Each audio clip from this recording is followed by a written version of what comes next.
Merhaba arkadaşlar, yeni bir bölümle bir aradayız. Bu bölümde biz murakka işlemi yapacağız. Murakkamıza da kendi boyadığımız kağıtlarımızı kullanacağız. Bunun için bazı malzemeler istemiştim bir önceki bölümde sizden. Asitsiz kağıdımız, renklendirmek için çaylarımız, kahvelerimiz, muhallebi tarifi vermiştim. Ve suntalem istemiştim ya da ahşap bir malzeme. Bunları ben bir araya getirdim. Ben yapınca daha da iyi anlayacaksınız hangisinin ne işe yaradığını. İlk etapta biz kağıtlarımızı renklendirelim. Bu arada çayımı da içeyim. Çayımı da kullanacağım çünkü. Demli bir çay hazırlıyorsunuz. Evet. Bu arada çekime bu sefer yalnız değilim. Kendi kendime espriler yapıp kendi kendime gülmek zorunda kalmayacağım. Dış sesim de yanımda. Ayşegül. Herkese merhaba. Çayı bir tepsiye boşaltıyorum. Tabii kullanacağınız malzemelerin büyüklüğüne göre bu oran değişebilir ama şimdilik bana bu kadar yeter. Çayı süzerek buraya aktardım. Çünkü pamukla süzdüm. İçindeki tortular kağıdımıza ekstra bir katman bırakmasın diye. Birkaç çeşit şekil uygulayalım. Ben kağıtlarımızı buraya yapıştırdım. Küçük hallerde kestim. Hani büyük zamandan tasarruf, saniyeler uzadıkça YouTube'a yükleme işlemi de çoğalıyor diye. Bu benim bantım. Bu bantın diğer bantlardan bir farkı şudur. Çok fazla yapışmaz bu. Yani hangi kağıda yapıştırırsanız yapıştırın yırtmaz. Asla yırtmaz. Scotch'du ismi sanırım. Yapışmayan da bant dediğiniz zaman mavi iç halkası olanını tercih ederseniz bu bizim için uygundur. Çok kullanırız bunu. Onunla kağıtların kenarlarından masaya tutturdum. Şimdi bu tepsiye döktüğüm çaydan bir tutam alıyorum pamuğun ucuna ve sırayla boyuyorum. Demini istediğiniz gibi ayarlayabilirsiniz. Daha koyu da olabilir. Bu bir kahve olabilir. Ya da renginin çıkabileceğini düşündüğünüz başka bitkiler de olabilir. Ve bir Seylan çayı da daha da koyu olur. Bir kat daha sürüyorum. Niye kağıtlarımızı renklendiriyoruz? Çünkü bembeyaz kağıt biraz çiğ duracaktır işleri yaptığımızda. Hafif rengi kırılmış kırık beyaz, krem, çay tonu, kahve tonu çok daha güzel durur. Fazla suyunu alayım. Bunun rengi bence yeter. Bu böyle bu şekilde kurur. Ben kurumadan kendi kağıdımın zemininin üzerinde de kullanacağım ama bir diğer işlemi de akrilik boyayla yapacağım. Bu da airbrush akrilikleri. Biraz daha sıvı akriliktir. Pigment ince. Bunu suyun içine karıştıracağım. Akrilik boyalar da kalıcı olduklarından tekrar ıslandığında ya da herhangi bir şeyde çıkmayacaktır.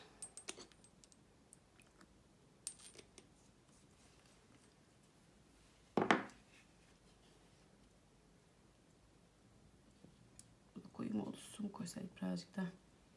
Deneyelim kenardan. Yok, gayet de güzel bir renk. Sienna rengi damlattım.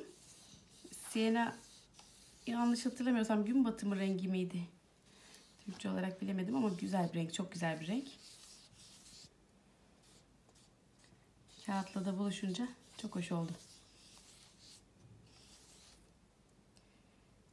Bu üzerine koyuluğunu arttırmak isterseniz biraz daha sürebilirsiniz. Ya da doku vermek için böyle aralıklı bırakıp hani sanki kağıdın rengi de bir tonlama varmış gibi pamukla yapabilirsiniz, süngerle yapabilirsiniz, poşetle eşitleyebilirsiniz. Kuruduğunda yüzeyi daha hareketli duracaktır. Şuradaki fazlayı alayım. Ama düz de bırakabilirsiniz. Yani olduğu gibi birbirine eşit olarak da kalabilir. Bir diğer şekil de şu pamuğumuzu da şuraya atalım. Kağıdınızı çayın içine batırarak da renklendirebilirsiniz. Böyle hem eşit olur hem de biraz sonra murakka yapacağım ben. O zaman da bütün kağıtlarımı ıslatacağım.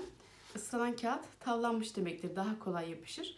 Bunu da mandalla bir yere astığınızda yine güzel bir kağıt elde edersiniz. Şu şekilde kuruyacak.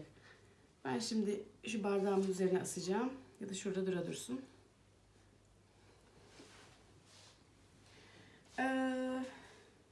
Burada benim biraz sonra murakka yapımında kullanacağım. Buradaki işlem bitti. Çaylarımızı kullandık. Renklendirdik kağıtlarımızı. Son kullanacağım kağıdı da ben size murakka yapacağım. Murakkada en yüzeyde kullanacağım kağıdı da çayla ıslatıyorum. Hatta şimdi buruş buruş buruşturacağım. Ya da Hint kağıdı mı yapsak en üstte? Ama bu güzel oluyor. Bunu bir görün. Bakın kağıdı iyicene buruşturdum. Sıktım. Yırtmadan açmaya çalışıyorum. Damarların içine çaylar girsin diye.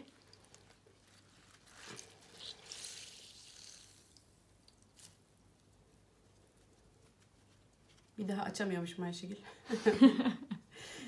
Bu kağıtlar asitsiz kağıt demiştik. Kağıtçılardan bulabilirsiniz. Hani bizim anlamamız çok fazla mümkün değil. Dokunduğumuz zaman ya da bilmiyorum çok uzman olunca belki anlaşılabilir. Asitsiz kağıdın ömrü biraz daha uzundur. İçinde kimyasal çok fazla madde yok. Evet. Böyle buruşuk bir kağıt elde ettik. Bu buruşuk doku benim hoşuma gidiyor. Hem doku çalışması olarak da aklımızda bulunmuş olur. Şuraya koyalım. Uy. Diğer kağıtlarımızı da biz ıslatacağız. Neden? Çünkü kağıt ıslandıkça biraz sonra muhallebimi de orada unutmuşum. İnşallah onu da rahatlıkla alabiliriz. Ben gidip gelirim. Kağıt ıslandıkça şişecek. Şiştikçe de lifleri açılacak. Bir muhallebi hazırlamıştık. Buğday nişastası. Bir leblebi kadar fındık. 2 diş kadar da jelatin kullanarak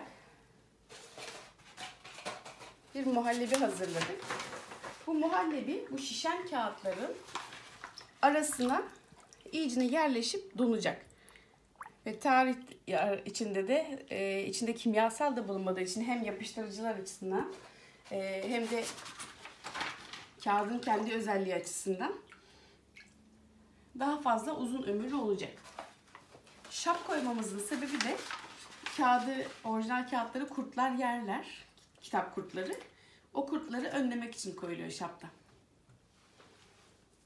Ayşe kütüphanelerde sesini bile duyarsın bazen. Yeme sesi böyle kurtların kırç. Dedenin kütüphanesinde çok. Evet. Evet. Yaklaşık olarak ben bu kağıtları nasıl ölçülerde kestim? Atıyorum bu bir A4 ise bu A4'ten 3 tane alt kata, 3 tane de en üst kata olacak şekilde 6 tane kestim. Bunu da ıslatalım. Aradaki katmanı da 3 tane biraz daha büyüğünü kesin. Biraz daha büyüğü derken kenarlarında 4'er santim ya da 5'er santim kalacak şekilde. Yani şöylesi. A3.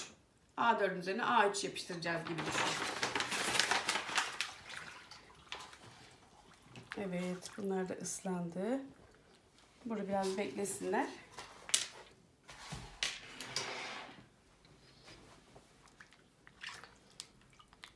Kağıtlar şiştikçe zaten elinize lifleri gelmeye başlıyor.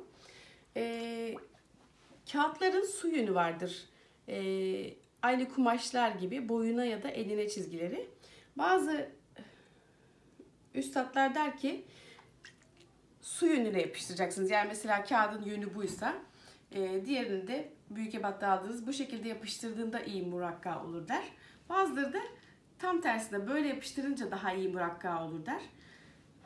Bence yapışmayla alakalı bu durum. Çünkü ikisini de denedim. Su yönüne yapıştırdığında eğer murakka iyi taş gibi oturmadıysa ve kenarlarına boş büyüklükleri, yapışma büyüklükleri biraz sonra göreceksiniz ne demek olduğunu vermediyseniz su yönünde ise böylemesine eğrilebiliyor.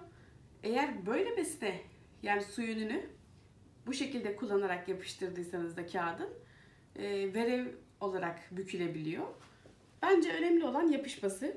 Ama iki öngörü de var. Yani bu murakkayı çok yapan insanlar tarafından. Deneyin. Hatta ben çok fazla murakka işiyle uğraşmıyorum. Artık bunu da sadece meslek haline getirmiş insanlar var. Instagram'dan falan yazabilirsiniz. Aharlı kağıt ya da murakka, hazır murakka diye. Hazır alabiliyorsunuz. Pasparto da bazen kullandığım oluyor. Kullanmıyorum değil. Şimdi suntamı da alıyorum. Masa tahta olursa daha da iyi olur bu. O daha büyük olduğu için şimdi buraya getirmedim. Şunu da iteleyelim.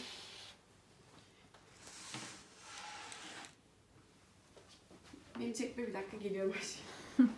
Masamızı gösterelim. Bu da size bahsettiğim muhallebim. Getirdim. İçinde 3 bardak su var.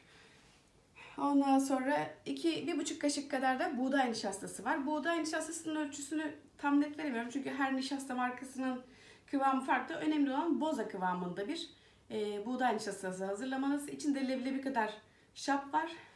Jelatin plaka halinde kullanıyorsanız 2 diş. Toz halinde kullanıyorsanız da bir yarım çay kaşığı atabilirsiniz. O da yapışkanlığını biraz daha artırıyor. Şimdi kağıtlarımızı çıkaralım.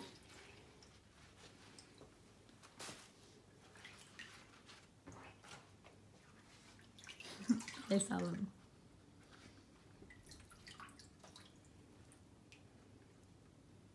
En alt kata küçük boy olan A4 boy olan kağıdımdan koyuyorum.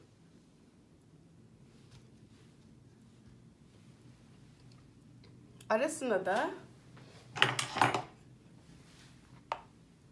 muhallebimi iyicene yediriyorum.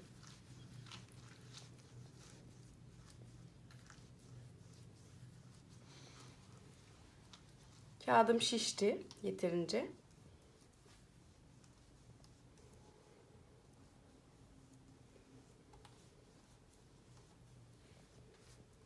Her yerine sürdüğünüzden emin olun. Dışına taşmasında bir sakınca yok. Dışındaki boyalar çocukların işleri Ayşegül'cüm. İnci ile Mercan. Uyanık olsalar da onlar da yardım ederdi.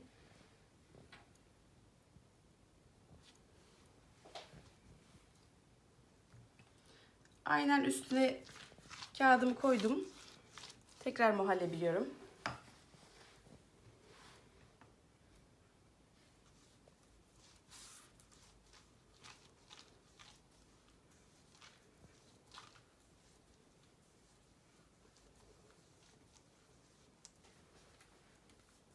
Hava kalmamasına özen göstermek mi gerekiyor? Tabii. Ama zaten çok ıslak olduğu için kağıdı tavlama işlemi diyoruz biz ona. Çok fazla kalmaz. Yalnızca muhallebimi süzgeçten süzmüştüm fakat biz beklettiğimiz için birazcık daha topaklanmış. O birazcık süzdüğünüz şekliyle, sıvı şekliyle olması lazım. Şöyle fazlasını alıyorum.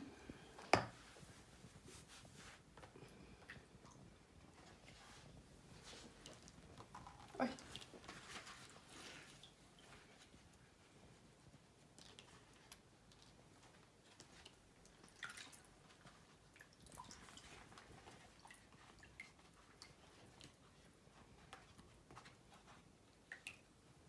Bu sefer büyük aldık. Büyük aldım. Islatacağım demiştim ama pardon 3 tane yapacağım demiştim fakat 3. parçayı henüz ıslatmamışım. Bunu yapıştıralım. Şimdi büyük parça yapıştıracağımda etrafını biraz daha muhallebiliyorum. Çünkü bunun artık buraya yapışması gerekiyor. Alttakileri neden küçük yaptık? Aslında bizim kullanacağımız ebat o kadarlık bir ebat. Biz bunu daha sonra falçatayla üzerinden kestiğimizde en altta hiç muhallebi yok ya. O yukarıya doğru kalkacak.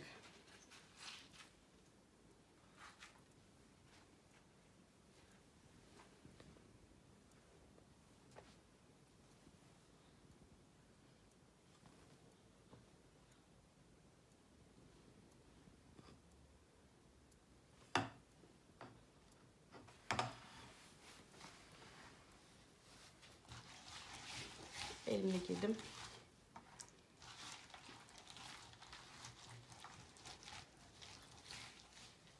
Bak, havalarını çıkara çıkara. Muhallebi itiyoruz. Her yerini muhallebilediğimizden emin oluyoruz. Şurada bir yırtılma olmuş. Suyu normalde daha geniş bir yerde ıslatıp kendisinin süzülmesini bekliyorum.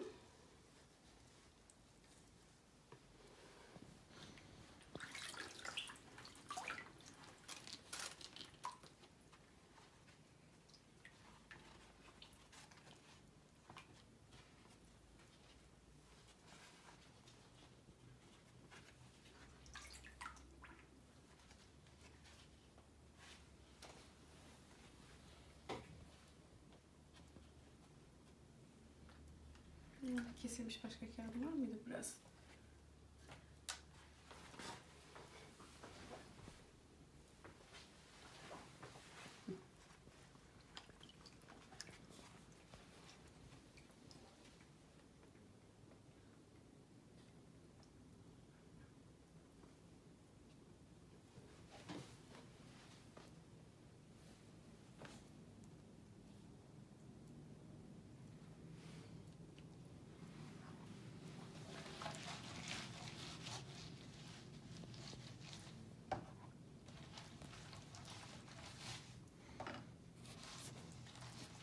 İyicene muhallebiliyorum.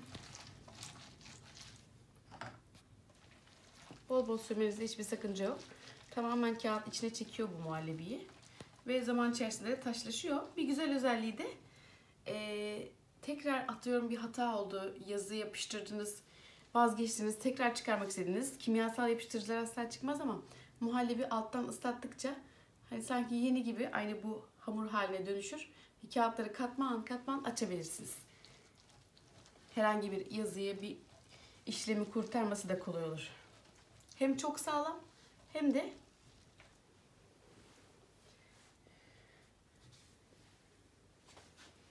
bir o kadar çözülebilir. Bu benim ilk başta yaptığım buruşuk kağıdım. Çaylı ve elimle buruşturduğum kağıt.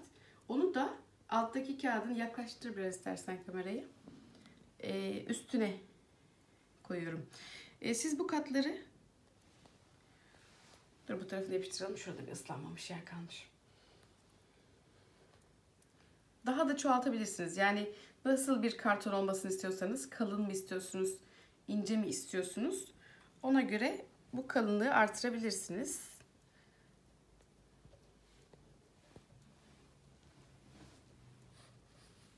Şimdi buruşuk duruyor ama muhallebileyince öyle olmayacak. Yani buruşuk duracak fakat yatışacak.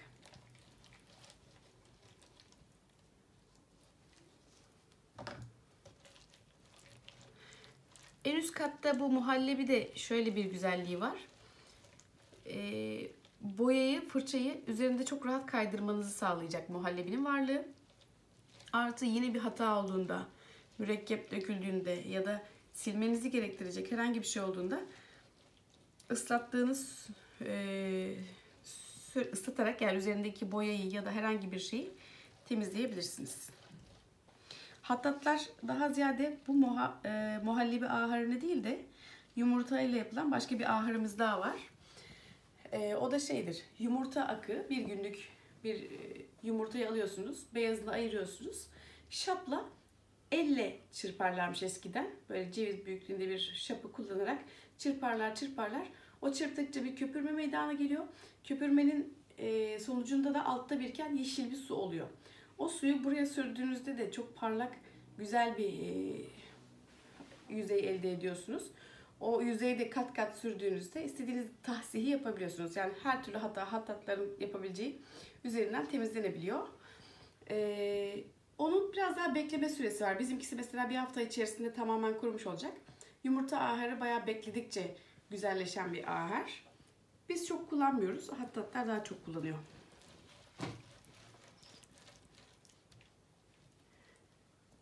İyice o buruşuklarını açtırıyorum. Buruşturduğum izler geçmeyecek. Yine üzerinde doku gibi kalacak. Benim fırçamı mani olacak bir karışıklık istemediğim için şöyle ütüler gibi gerdiriyorum. Zaten kağıdım ıslak.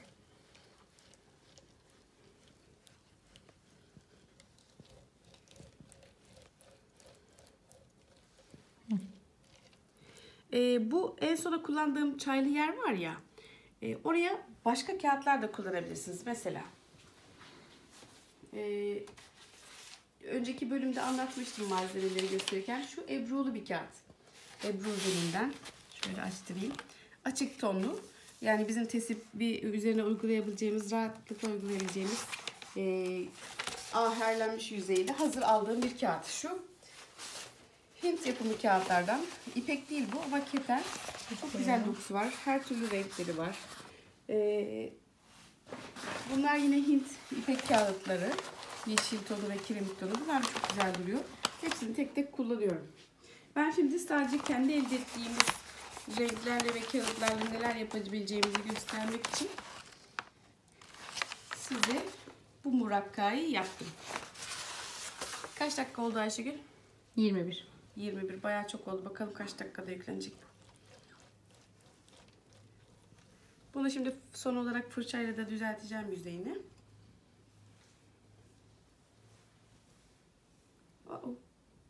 Bir şey geldi buraya. Biz görmedik. Öyle mi? Şöyle yüzeyini iyicine eşitleyelim fırçayla. Böyle bir hafta masanın üzerinde kuruyacak. İyice taşlaşacak. Sonra kuruduğu halinden sonra bir sonraki bölümde onu gösteririm. Falçatayla ben bu hizadan kestiğimde alttaki kağıdın altında muhallebi yok ya, ilk baştaki kağıdın. Hemencecik çıkacak. Yazı yapıştırmak istersem de bu kağıt yapışıkken yapıştıracağım. Bir küçük yazım vardı kullanmayı düşünmediğim. Onu bir sonraki bölümde yapıştırmasını da gösteririm. Yazı nasıl yapıştırılır buraya. Şimdilik bu kadar olsun. Bu bölümün, yani bu haftanın tekrar yaprak çizimlerini de bu bölümle birlikte yayınlayacağım. Öğrencilerim onları çalışmaya devam etsinler. Bu haftaki çalışmaları çok beğendim bu arada. Güzeldi. Hepinizi tebrik ediyorum.